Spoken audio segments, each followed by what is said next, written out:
নমস্কাৰ। লোক নিৰ্মাণ বিভাগৰ কনিষ্ঠ অভিযন্তা যোশিতা দাসৰ যি আত্মহত্যা হ'ল, এই আত্মহত্যাত যি টোকা লিখি থৈ গ'ল, আমি যোশিতা দাসৰ মাতৃৰ লগতো কথা পাতিছোঁ। যোশিতা দাসে যে খুব এটা মানসিক নিৰ্যাতনত কাম কৰিছিলে, সেই কথাটোত আমি পতিয়ন গৈছোঁ। আৰু আমি সেই অসমৰ মাননীয় মুখ্যমন্ত্ৰীক জনাইছোঁ যে লোক নিৰ্মাণ বিভাগত আপোনাৰ নাকৰ তলত ইমান যে দুৰ্নীতি চলি আছে, তাৰ প্ৰমাণ শেহতীয়াভাৱে তেখেতে দি গ'ল।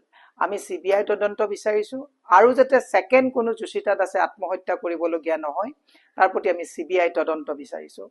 অসমৰ ৰাইজে পাহৰি যাব নালাগে, ইয়াৰ আগতেও জোনমণি ৰাভা গৃহ বিভাগৰ মুখ্যমন্ত্ৰীৰ দায়িত্বত থকা এগৰাকী মন্ত্ৰী, তেওঁৰে বিভাগত থকা আৰক্ষী উপ পৰিদৰ্শক জোনমণি ৰাভায়ো তেওঁক হত্যা কৰা হৈছিল। আমি CBI তদন্ত বিচাৰিছিলোঁ আৰু পিছত CBI তদন্তও কৰা হ'ল, কিন্তু আৰু মানসিক চাপ দি মাতৃক কেছ উঠাই লোৱা হ'ল।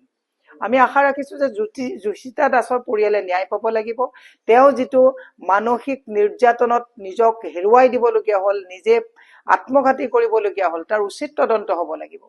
কোনোবা দুজনক দুদিন জেলত ভৰাই আকৌ মুকলি আকাশৰ তললৈ আনাটোৱে মানে যদি শাস্তি বুলি ভাবিছে, দুৰ্ভাগ্যজনক কথা। আমি না খাওঁগা না খানে দুংগা বুলি কোৱা, দুৰ্নীতি শূন্য সহনশীল বুলি কোৱা মোদী চৰকাৰ, BJP চৰকাৰ, আমি দিলীপ শইকীয়া ডাঙৰীয়াকো কৈছোঁ যে আপোনালোকে বহুত নীতি আদৰ্শৰ কথা কয়, কিন্তু আপোনালোকৰ আমোলত আত্মহত্যা কৰিবলগীয়া হৈছে উদীয়মান উঠি অহা এগৰাকী অভিযন্তাই। উচিত তদন্ত হ'বনে? দোষীয়ে শাস্তি পাবনে?